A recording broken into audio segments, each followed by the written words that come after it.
요즘에 사회적 처방에 대해서 또 이런 학습 모임이 만들어져 있다는 거에 좀 놀라기도 했습니다. 사회적 처방은 굉장히 중요한 이슈이기도 하고 또 앞으로 우리가 지역사회 일종의 뭐 커뮤니티 케어랄까 이런 것들을 만들어 나가는데 굉장히 중요한 하나의 테마이고 많은 사람들에게 건강의 기회와 또 일의 기회를 줄 수 있는 그런 또 굉장히 중요한 과제인데 아직 우리 사회가 이런 부분들을 많이 좀 수용하고 있지는 못하죠. 그래서 저도 뭐 예전부터 고민을 하고 있었지만 어떻게 이걸 실현해 나갈까라고 하는 생각들을 평소에 좀 많이 하고 있었는데 진주에서 이런 자리를 만드셨다는 것에 대해서 굉장히 개인적으로 감사하게 생각을 합니다. 근데 이제 제가 요즘에 이런 강의를 하면 꼭 말씀드리는 게 이제 그러잖아요. 왜 이제 유럽이나 뭐 이런 사회에서 굉장히 많이 활성화되어 있는 이런 사회적 경제나 비영리 활동들 그리고 그런 조직들과 뭐 기업과 정부, 지역사회, 지자체와의 긴밀한 상호 협력을 통해서 삶의 좋은 변화와 혁신을 만들어 나가는 것들이 우리 사회에서 쉽게 정착하지 못하는 이유가 뭐냐? 사실 한국 사회만큼 열심히 노력하는 우리만큼 열심히 노력하진 않더라고요. 이 사람들은. 근데 그 이유가 뭘까라고 하는 질문들을 가끔 받긴 해요. 그래서 그 말씀부터 먼저 드리기도 하는데 저는 지금 우리 사회가 굉장히 중대한 변화의 시기에 와 있는 것 같아요. 그러니까 우리가 뭐 80년 광주서부터 해서 87년 이런 여러 가지 굵직굵직한 큰 한국 사회 획을 긋는 많은 변화들이 있었는데 여전히 우리 안에 많은 민주주의 문화가 있다라는 생각들을 좀 하게 됩니다. 무슨 얘기냐면 우리는 상당히 아직까지도 탑다운 문화에 많이 익숙해져 있어요. 그러니까 바텀업 문화라고 하는 것 자체가 잘 쉽게 실현되지 않는 부분이 있고 그 다음에 다양한 민간의 사회 섹터들도 상당히 권위주의 문화를 아직까지 잘 버리고 있지 못해요. 그러니까 우리가 민주주의를 굉장히 동북아시아에서 굉장히 빠르게 발전시켜 왔음에도 불구하고 여전히 삶의 영역이나 생활의 영역으로 가면 민주주의라고 하는 것은 이제 머리의 영역이나 정치의 영역에 좀 머물러 있고 그 사회 섹터 안에서 우리가 일하는 일터에서 우리가 만나는 관계 안에서는 민주주의 문화가 익숙하지 못한 것들이 이런 변화들이 정착되지 못하는 뭐 학습 같은 공간이나 이런 데서만 머무르고 있는 원인이 아닐까 하는 생각을 해보는데요. 단적으로 이제 제가 아까 오면서 정원갑 선배님하고도 얘기했지만 사회적 처방과는 조금 다르긴 하지만 오스트리아 같은 나라 이렇게 보게 되면 한국에서 이제 좀 돈도 좀 있고 여유가 있는 분들 중에 장애아이, 저도 장애아이를 키웁니다. 제 둘째 아이가 자폐장인데 장애아이를 키우는 부모님들 같은 경우에 오스트리아 같은 나라를 많이 가세요. 캐나다도 많이 가지만 그럼 예를 들어서 이제 통합교육을 한다 그러잖아요, 그죠? 통합교육 우리도 통합교육 해요. 좋은 거는 우리도 열심히 받아들여서 이제 제도화하는 거는 굉장히 속도가 빠르니까. 근데 이제 오스트리아의 장애아이가 학교에 딱 들어오면 일단 교장 선생님이 제일 먼저 그 아이를 갖다 면담을 하고 아이의 상태를 확인한 다음에 팀이 만들어져요. 특수교사, 그 다음에 이 아이가 들어갈 일반 교사, 그 다음에 전담 활동 보조사가 있겠죠. 활동 지원사가 있고, 그리고 치료교사가 있습니다. 또 치료 지원을 해주는. 그래서 왜 민주주의 문화라고 하는 것들이 우리가 깊이 한번 고민을 해봐야 되는지 사회적 처방하기 전에 그 말씀부터 드리고 싶은 것이 일단 우리는 이제 탑다운 문화라고 하는 것 자체가 굉장히 익숙하고 권위주의 문화라고 하는 것들이 있기 때문에 우리보다 낮은 레벨이라고 하는 조직이나 또는 자격을 가진 사람과의 시선을 마주하는 협력이다라고 하는 것들을 쉽게 하지 못하는 문제가 있는 것 같아요. 그러니까 이제 오스트리아 같은 경우에 아까 장애아동 얘기를 했지만은 그 아이가 딱 입학하면 그렇게 해서 팀워크가 만들어지고 그 팀워크의 지도를 반드시 의사가 합니다. 지역사회에 주치의가 와서 한 달에 한 번 정도씩 와가지고 아이의 상태를 전체적으로 체크를 하고 치료사는 어떤 역할을 해줘야 되는지 교사는 어떤 부분들을 체크해줘야 되는지 활동보조인은 어떤 부분을 유념해야 되는지를 같이 회의를 해서 플랜을 짜요. 이 아이의 케어 플랜들을. 그래서 아이가 정말 행복하게 학교에 다닐 수 있는 환경을 여러 사람들이 협업해야지만 만들 수 있는데 그 협업의 중심에 의사가 있어요. 그래서 그 의사가 사실 그 한국 사회에서 의사 학교에 가지고 그런 걸 한다라고 하면 상상도 하기 어렵잖아요, 그죠? 근데 그렇게 만들어가니까 아이가 학교를 무사히 다닐 수 있고 잘 다닐 수 있고 진학할 수 있단 말이에요. 근데 이 사회적 처방 같은 경우에도 이제 영국에서도 하고 있고 북유럽 국가 중이나 뭐 이런 나라들에서 하지만 네덜란드 같은 나라에서도 하는데 사실 상상하기 좀 어렵죠. 우리가 부분은 이미 많이 들어와 있어요. 이 사회적 처방과 관련돼서 사회적 농업도 들어와 있죠. 치유농업하는 농장들도 생겨나고 있잖아요. 그죠?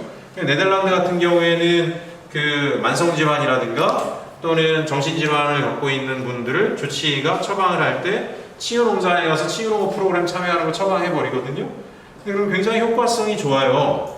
그리고 이제 그거에 대해서 데이터를 자기가 축적해 가요. 예를 들어 내가 정신과약을 갖다 이만큼 부대기로 주는 게 이 사람한테 정말 효과가 있는지, 아니면 이 사람이 바로 근거리에 몇십 메타 거리에 있는 꽃을 키우는 그런 하우스에 가서 꽃 속에서 하루에 2시간 동안 파묻혀서 벌에 쏘이기도 하고 다니는 게 이 사람의 정신건강에 좋은지에 대해서를 다 보고 처방을 한단 말이에요.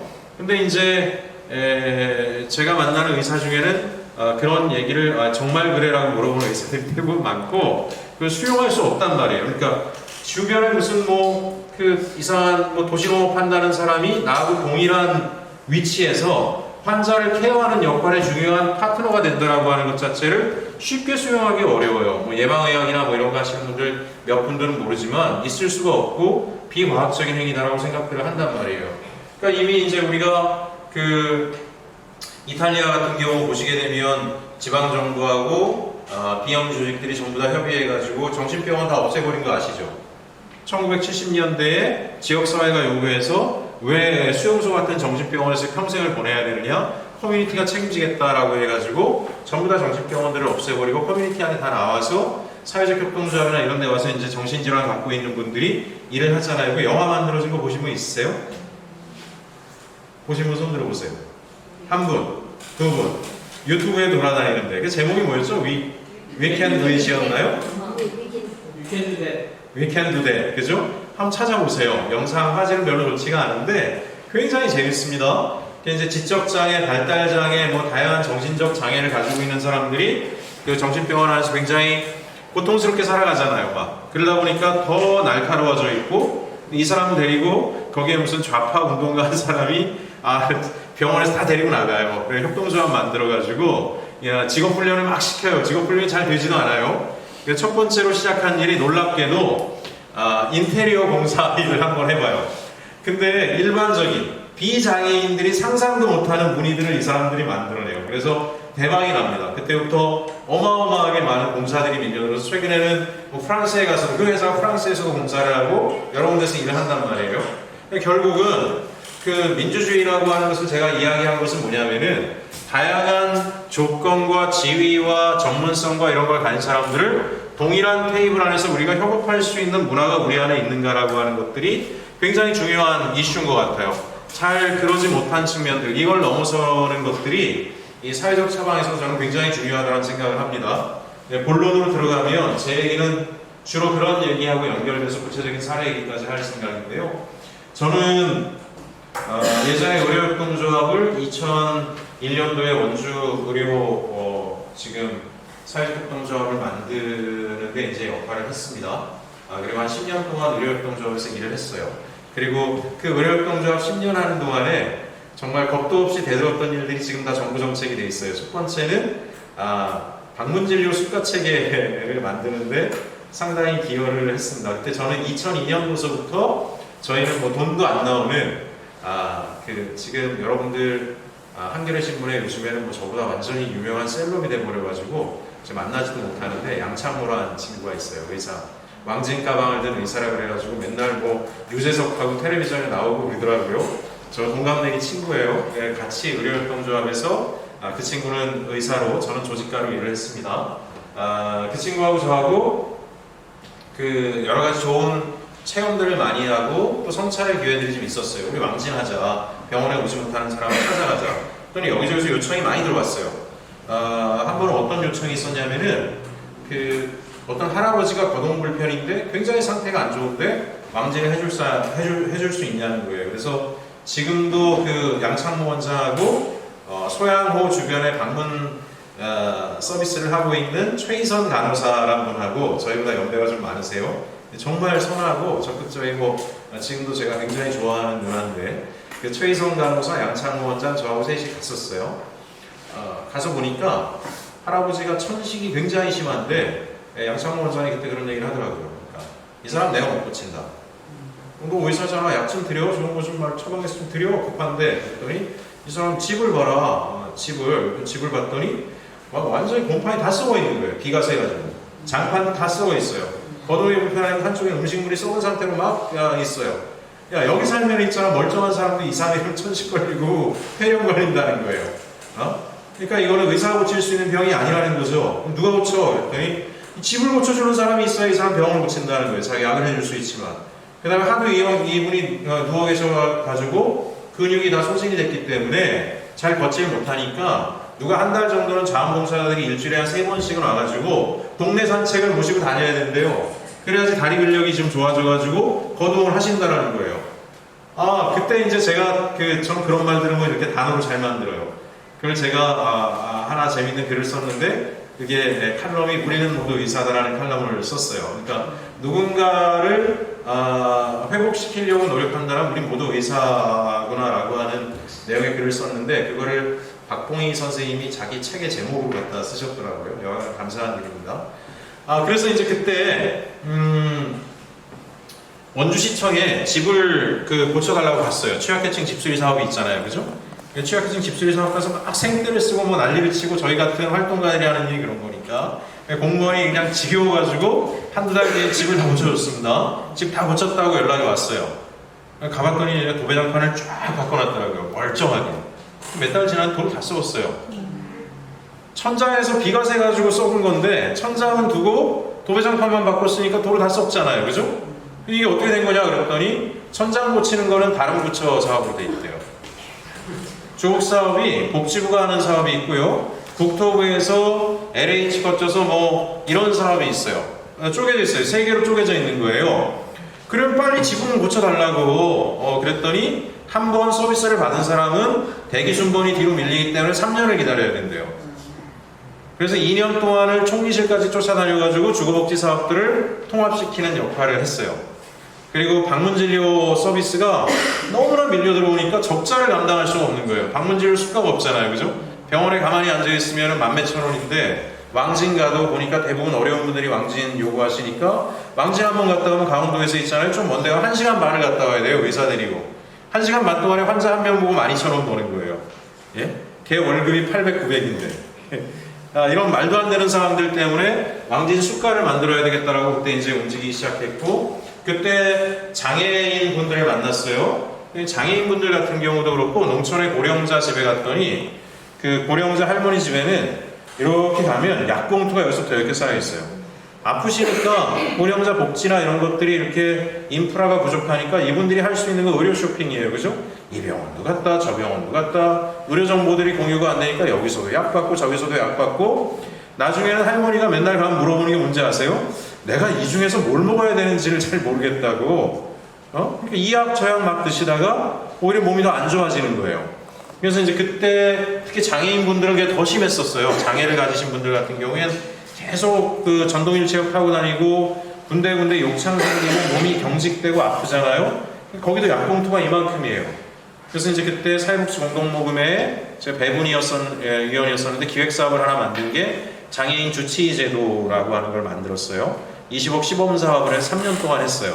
전국에 있는 사회적 의료기관 20군데를 지정을 해가지고 장애인 주치의 시범 사업을 해가지고 첫 번째로 한 게 주치의 상담을 통해서 정말 필요한 약으로 다 교통정리를 해드리고, 그리고 어떤 의료 서비스를 어떻게 받아야 되는지를 다 설계를 해줬더니 의료 쇼핑도 줄었고 국가재정 도움이 되죠, 그죠? 불필요한 약물 남용도 없어졌어요. 그 다음에 이제 어쨌든 간에 이분들이 주변에 있는 비영리 단체하고 연결이 돼서 다른 형태로, 즉 병원에만 할 수 있는 게 아프면은 이분들이 불편하면 가는 데가 병원밖에 없었어요. 한의원 가고 의원 가고 정형외과 가고 뭐 내과 가고 계속 그랬었는데, 그것이 아니라 주치의기관에서 항상 의료 상담을 받으시고, 그 다음에는 주변에 있는 복지관이나 이런 데서 운동 케어 서비스를 받고, 그 다음에 이제 장애인 인프라들이 뭐 자립생활센터라 그것 때문에 장애인분들이 갈 데가 없다는 것 때문에 그때 제가 한 달 동안 원주시청 앞에서 노숙농성을 했는데 장애인 자립생활센터 만들겠다고 그때 참 죄송한 얘기지만 원주시 공무원들한테 저희가 단식 투쟁을 하고 있는 줄 아셨어요. 원주시 공무원들이 밤 11시에 공무원들 다 퇴근하면 치킨하고 맥주 시켜가지고 새벽 2시까지 술 먹고 그 다음날 아침에 불문척하고 누워있고 그랬습니다. 아니 이심직고 다 하고요. 어쨌든 장애인 자립생활센터 같은 커뮤니티가 좀 만들어지면서 거기 자립생활센터에 제일 먼저 하는 게 야학이 열리고요. 학습하는, 학교를 제대로 못 다니셨으니까. 두 번째, 공동식당이 열려서 하루 3끼 식사를 거기서 할 수 있는 그런 인프라들이 생겨나게 되니까 삶의 변화들이 오잖아요. 그래서 저는 이 얘기 말씀드리면 저는 사회적 처방에 대한 저의 생각들을 다 말씀드리는 건데, 결국은 우리가 의료라고 하는 것의 목표는 건강이잖아요. 그죠? 건강이에요. 예방의학의 목표는 뭐예요? 사실 예방의학의 목표는 우리가 질병에 무너지지 않는 강인한 신체를 유지시켜 나가는 게 예방의학의 목적이잖아요. 그죠? 그 다음에 또 일반 의학도 마찬가지예요. 빨리 사회적 복귀를 통해서 인간다운 건강한 삶을 누릴 수 있도록 해주는 게 사실 의료적 행위의 목적이에요. 근데 이제 의료가 분업화되고 하면서 굉장히 전문화되고 치료 기술들이 향상된 측면이 있지만, 사실은 본래 우리가 의료를 통해서 실현하려고 했던 것들이 살짝 잊혀져 가는 것 같아요. 궁극적으로는 사람이 건강하게 사는 것들을 뒷받침하기 위해서 우리 인간 사회의 여러 섹터 중에 의료라는 섹터가 있는 거죠. 그죠? 사람들에게 갈등이나 이런 것들을 조정하고 공동체가 한 걸음 더 나은 공동체로 나아가게 하기 위해서, 사실은 정치가 있지만 지금은 공동체가 나락으로 떨어지게 하는데 정치가 많은 기여를 하고 있으나, 여하간 우리가 의료라고 하는 것은 건강을 목적으로 하는데, 저 건강에 대해서 계속 고민을 했어요. 그래서 제가 내린 결론은 건강한 관계더라라고 하는 겁니다. 사실은 우리가 건강한 관계 속에 있지 않으면 건강하고 싶어도 참 건강하기 어려워요. 여기 사진 하나 이렇게 보여드리면, 이건 이제 제가 몸담았던 아이큐브생협에서 일본 미나미 의료사역 갔을 때, 사실 미나미 의료사역은 뭐 일본에서 한 중간급 정도 되는 의료협동조합이에요. 조합원이 한 7만 정도 되고, 일본의 의료사역 정도 되면은 종합병원서부터 해서 다 있죠. 로컬 의료센터까지, 데이케어 센터까지 다 있어요. 뭐 사이타마현 의료사역 같은 경우에는 조합원이 30만 정도 돼요. 굉장히 크죠. 의료인도 굉장히 많습니다. 뭐 스페인이나 이런 데도 의료협동조합들이 굉장히 커요. 근데 이제 그 동네에서 그 의사들도 수백 명, 의료인들이 수백 명이 일하는 그 일터가 가장 중점을 들이는 사업은 이거예요. 동네 안에 커뮤니티 하우스 만드는 거. 남편도 돌아가시고 또 아내가 돌아가고 혼자 돼서 자식들이 돌보지 않는 어르신들 조합원들이 어떻게 하면 건강하고 행복하게 살아갈 거냐. 이분들이 건강한 관계 속에 있으면 된다는 거예요. 여기 모여가지고 맨날 같이 모여서 웃고 떠들고 운동하고 밥 같이 해먹고, 여기 안 나타나면 뭐예요? 뭔 일이 있는 거예요. 그죠? 안 나타나면. 일본의 시골에 있는 의료협동조합 중에서는 시골에 다 이제 어르신들이 뜨문뜨문 혼자밖에 없잖아요. 여기는 지금은 이제 우리가 SNS 이런 게 발달했으니까 휴대폰으로 좀 덜한데, 우리도 기가진이 가지고도 제가 해봤어요. SK하고 경기도하고 몇몇 자치단체하고 기가진이를 활용한 커뮤니티 케어 서비스 해봤는데, 그것만도 효과가 너무 좋아요. 저 그거 덴마크인가 어디 그 모델을 보고 한 거예요. 근데 하물며 그 동네 이렇게 해요. 그 어느 시골 마을인데 거기는 혼자 있는 어르신들이 있는데 그 동네에 젊은 조합원이 뭐 몇 명 없어요. 젊은 사람이. 근데 그 중에 공무원 한 사람이 사명감을 가지고 하는 게, 아침에 자전거로 군청에 출근을 할 때 조합원들이 사는 집을 한 바퀴를 동네를 쭉 돌아서 갑니다. 자전거 타고. 그럼 어르신들 아침 일찍 일어나잖아요. 새벽같이. 그럼 내가 살아있어 하면은 대문 앞에다 백기를 꽂아요. 그러면 살아있는 거에다 무탈하게. 백기 안 꽂혀있으면 못 두드려요. 그럼 누워있어요. 아파서 죽을 것 같아 그러면은 얼른 의료조합에 전화하면 의료진이 오거나 119가 이렇게 모시고 가거나 이렇게 해요. 그럼 퇴근할 때 어떻게 하는지 아세요? 6시가 되면 할머니들이 또 백기를 다 뽑아서 놓아요. 그럼 아무 탈 없이 지금 잘 있는 거예요. 그죠? 어쨌든지 간에 인간을 고립화시키지 않고 건강한 사회적 조건 속에, 인간적 조건 속에 살아가게 하는 것 자체가 건강에 굉장히 중요한 목표라고 하는 거는, 일본의 의료운동 하는 사람들이, 의료인들이, 뭐 간호사, 물리치료사, 의사들이 궁극적으로 우리가 사람들을 건강하게 하는 의료의 목표를 실현하는데 가장 중요한 것이 무엇이냐? 사람을 건강한 조건 속에 살아가게 하는 것이다 라고 하는 부분입니다. 이런 조건 속에 있으면 참 곤란하겠죠. 폭탄주를 짠주라는 소맥인 것 같습니다. 예, 소맥. 소홍 교수님 아주 좋아하시는 정원각 소맥도 아주 좋아하세요. 근데 이제 뭐 저나 정 선배님이나 송 교수님이랑 이렇게 셋이 모여서 즐겁게 이렇게 몇 잔 마시는 거는 건강에 크게 해가 없을 거라고 저는 생각을 합니다. 그렇습니다. 예? 그렇습니다. 예, 그 공공기관들 지방이사라고 진주에도 와 있잖아요, 그죠? 지금은 그런 그 실장들이나 간부가 없는데 초창기에 공공기관 민원 제일 많았던 게 이게 이제 젊은 직원들은 여기 와서 사는 사람들이 많아요. 근데 나이 든 간부들은 다 서울 수도권에 사시는데 혼자 와 있어요. 저녁에 심심하니까 끝나기만 하면 젊은 직원들 불러내서 술 마시는데 그 곤욕이잖아요. 안 나갈 수도 없고, 그죠? 그렇게 마시면 다 병되고 안 돼요. 여하간 우리가 좋은 관계 속에서 술을 마셔도 해야 된다. 이거 보세요. 사실 제 관계라고 하는 것은 인간적인 관계도 있지만 사회적 관계도 있고 여러 가지가 있어요. 자, 누구나 건강하게 살고 싶죠? 그런데 낙동강 녹조에 독성물질이 있다는 건 다 아시잖아요. 이 독성물질이 대기 중으로 날아가서 뭐 조사를 했더니 1.17km 떨어진 곳까지 그 분진이 날아간다는 거예요. 독성 그 가스가. 그럼 나는 그 풍광 좋은 데 살려고 낙동강변에 갔다 이렇게 집 짓고 노후를 보내려고 사는데 매일 독가스를 마시고 있는 거예요. 그죠? 그러니까 우리가 자연과 사회와 제도와 정치와 이웃과 가족과 어떤 관계를 맺느냐가 대단히 중요하죠. 사실 초중고 아이들 중에 정신과 상담을 받는 아이들의 거의 7, 80%는 누구 때문에? 부모 때문에 와요. 부모 때문에 너무 못 살 것 같아. 힘들고 괴로워. 뭐라고 말도 못해. 의존해 살아야 되는데 대들었다간 쫓겨나면 어디 가서 살 수도 없고. 그래서 어찌 보면 우리가 건강한 사회적 관계들을 만들어 나가는 것 자체가 건강이 얼마나 중요한지 이런 부분들이 보여줍니다. 자, 그래서 건강한 사회적 협동의 결과가 혼자 애쓴다고 되지는 않아요. 내가 담배를 끊었다. 폐암 안 걸리려고 담배를 끊었다 이거예요. 저는 이제 그 결혼 딱 했는데 아내가 아이를 가지려면 담배부터 끊으라 그러더라고요. 아침에. 그래서 그날 끊었어요. 예, 그날 끊었어요 진짜. 그 뒤로 한 번도 안 피웠어요. 중요한 건 자, 담배를 끊어도요 서울 종로거리에서 30분을 빠른 걸음으로 걸어 다니면 담배를 한갑 핀 것만큼의 분진을 온몸으로 들이마시게 됩니다. 타이어 그 부스러기 분진 이런 독성 분진들. 그래서 결과적으로 보면 내가 건강한 삶을 살려고 하는 건 나 혼자가 되는 것이 아니라 사회적 협동이 필요해요. 지자체도 잘해야 돼요. 예를 들어 이런 경우죠. 그 도서관이나 시립도서관이나 이런데 걸어서 10분 거리 내에 사는 아이들이 성적이 좋아요. 도서관 근처 사는 아이들이. 왜 그러겠어요? 도서관이 일단 가까이 있으니까 엄마가 뭐 자주 가라 그럴 수도 있겠죠. 아빠도 그렇게 얘기할 수도 있지만, 그럼 이제 막 주변에서 그냥 맨날 노는 친구가 뛰어놀다가 화장실 가야 되니까 도서관 들어갈 수 있잖아요. 여기 좋은 데로 돌아다니다 보니까 반 친구들 같이 책을 읽고 있어요. 이거 나도 읽어야 될 것 같아.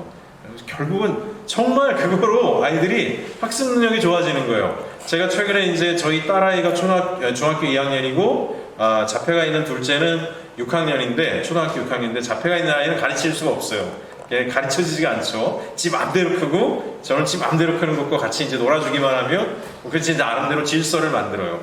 그래서 저는 이제 굉장히 많이 배운 것 같아요. 중학교 다니는 딸아이의 공부를 가끔 도와주는데 이게 모든 게 국어예요. 이제 저희 때 수학은 그냥 문제 나오면 수식 풀면 됐는데 수학도 국어예요. 그죠? 문제를 해석하는 게 너무 어려운 거예요. 문해력이 없으면 공부를 못하겠구나. 도서관 주변에서 하는 애들이 공부를 잘할 수밖에 없어요. 똑같은 이유로 그 체육시설, 국민체육시설이나 이런 걸 가까이에 걸어서 갈 수 있는 거리에 만든 사람들이 운동량이 늘고 건강력이 굉장히 좋아져요. 정말로. 왜 그러겠어요? 내가 이제 도저히 이렇게 살면 안 되겠다. 수영이라도 해야 되겠다. 수영을 끊어요. 근데 차로 한 10분 가야 수영장이 있잖아요. 그럼 한 4, 5일 다니기 힘들어. 하루만 안 가자 해도 안 가요. 그죠? 근데 집 밖에 딱 나갔는데 앞에 수영장 건물이 딱 있어. 보이잖아요. 그럼 왠지 내가 집 앞에 있는데도 안 가면 정말 문제 있는 것 같아. 가게 돼. 정말이에요. 그래서 우리가 집 주위에 충분하게 걸을 수 있는 인프라가 쾌적하게 잘 되어 있는 사람들은 걸어요. 저도 집 옆에 바로 이렇게 공원에 이렇게 걷기 코스가 하나 있어요. 가끔 그래도 아내가 걸어 나가요. 이제 애들이 좀 크니까. 예전엔 못 나갔어요. 자폐아이가 엄마 아빠가 안 보이면 도망가요. 4번 잃어버렸어. 4번. 4번 잃어가지고 언젠가는 한여름 땡볕에 4시간 동안 실종돼가지고 찾느라고 아주 너무 힘들었는데 맘카페에 올렸더니 시청에 있는 어떤 여자 직원분이 똑같이 생긴 애가 시청 건물 사이사이를 방마다 다 돌아다니고 있다고 신고해서 찾아온 적이 있어요. 그 시청까지가 저희 집에서 5km예요. 5km 걸어갔어요 혼자. 야, 그 시청을 딱 보고 저희 자폐아인 사진처럼 찍는지 길을 기가 막히게 외워요. 그래서 자꾸 잃어버리고 제가 데리고 다니면 아빠가 옆에 있으면 8차선 도로를 차들이 막 다녀도 저기 마트가 보이면은 가고 싶으면 8차선 도로 그냥 건너가요. 사고 날 거 굉장히 걱정했거든요. 근데 경찰 가서 CCTV를 봤더니 지 혼자 가니까 신호를 지키더라고요. 놀라웠어요. 그래 그때 제가 생각이 확 바뀐 거예요. 아, 자폐장애 아이가 지가 혼자 가니까 살픈 일 하는구나. 그리고 신호등이 연대해서 좌우를 살피고 건너가요. 그게 깜짝 놀랐어요. 야, 그 전에 안 그랬는데. 자, 여하간 그 아이들도 안전하게 살 수 있는 사회적 조건이 만들어져 있지 않으면 굉장히 힘들겠죠. 그러니까 결국은 건강을 유지하고 건강한 삶을 살아가는 것은 굉장히 많은 사회적 협력이 필요해요. 저는 이 협력을 이끌어내는 힘이 또 민주주의이기 때문에 민주주의가 뭐예요? 모두가 주인인 거잖아요. 상대를 주인으로 모시지 않는데 나하고 협력을 하나요? 그러지 않아요. 그런 문화들을 우리가 만들어내지 않으면 이 사회적 협동을 키울 수가 없어요. 그래서 이게 이제 미국에 있는 하와이 의료협동조합 이런 데 들어가면 있는 사진이에요. 자기네 조직 비전 이런 건데 의료인도 있고 시민들이 이렇게 해서 서로 손을 마주 잡고 커뮤니티를 건강하게 만들자 이런 것들을 하는 거예요. 자, 보세요. 우리가 건강하려고 하면 뭐가 필요해요? 개인적인 생활 습관 굉장히 중요하죠? 개인적인 생활 습관 굉장히 중요해요. 어쨌든 자기 스스로도 건강한 생활 습관을 위해서 노력을 해야 돼요. 근데 그럼에도 불구하고 뭐가 필요합니까? 아까 제가 가족 얘기했죠? 가족에 계속 스트레스 주면 안 돼요. 우리가 초등학생 자살률이 OECD 국가 1위잖아요. 그죠? 세상에 초등학생 자살률 1위라는 게 말이 돼요? 초등학생들이 뭐가 그렇게 힘들다고 한국은 초등학생들 자살을 많이 해요. 스트레스와 압박이 굉장히 큰 거예요. 어찌 보면 제가 또 민주주의 얘기하는데 나이가 문제가 아니에요. 인격이에요. 한